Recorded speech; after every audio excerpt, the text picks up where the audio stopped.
Okay, this is sort 50 with the long I and long O homophones. Homophones are so tricky because the words sound the same, but they are still different and they mean different things. We're not going to worry about the sorting again because with homophones I'm more worried about making sure that you know how to spell the word, the correct word, in the correct context of the sentence. So, we're just going to be numbering 1 through 20 on this test. That means that you won't be tested on every word, but I'm going to go through the meanings of each of the words so that you're aware of what everything means. Okay, the first word's die. This kind of die is to mean the opposite of living, like plants die if they're not watered. Okay, this is by, as in will you please sit by me on the bench.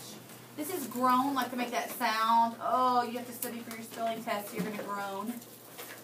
This word is rows, as in like you're going to plant the vegetables in rows in the garden. This is close, like to close the door.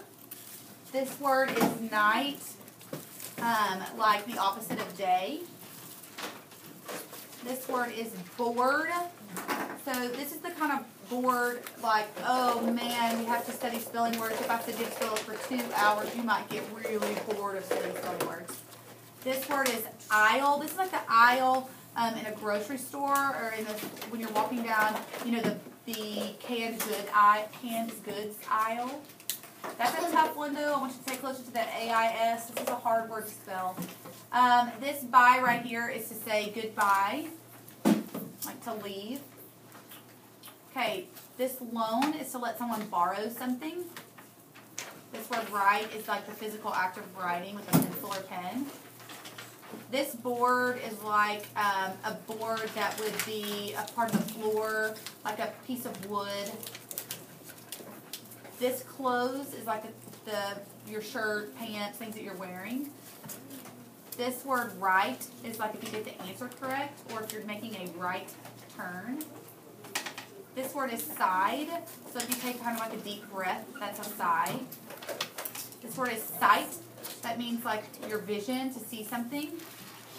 This word's a tricky one because there's that silent K here. This is knight. This is like your knight, someone who's an armored warrior who would, you know, back kind of the medieval times.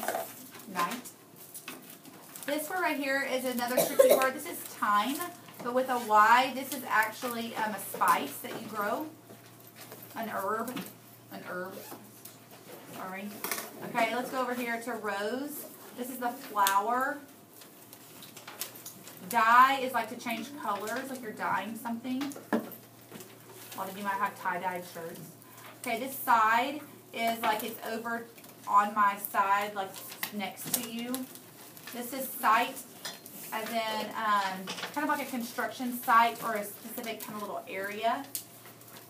Grown is like if I say that the plant is, or the plant is, you know, full grown, but it's reached the height, it's reached the height that it needs to be, or is supposed to be grown. This is buy, like to buy something at the store. This is loan, as in you're all kind of all by itself. This is a tricky one. This is the contraction aisle. That's for I will. And then this is time, as in like the time that's on your watch, the time on the clock.